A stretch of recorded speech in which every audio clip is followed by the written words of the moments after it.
राधे राधे। जब ससुराल लड़की चलेनी तो कैसे चलेनी। करके सोर हो सिंगार हम त भैली तैयार, करके सोर हो सिंगार हम त भैली तैयार।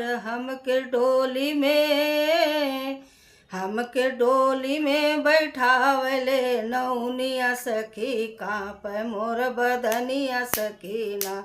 हमके डोली में बैठावले नौनिया सखी, काँप मोर बदनिया सखीना।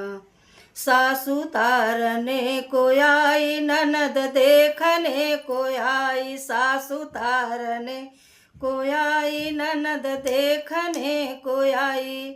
अरे बोली बोलने के खड़ी है जेठनिया सखी, काँप मोर बदनिया सखीना। बोली बोलने के खड़ी है जेठनिया सखी, काँप मोर बदनिया सखीना। जब डोली में बैठावले नौनिया सखी, काँप मोर बदनिया सखीना।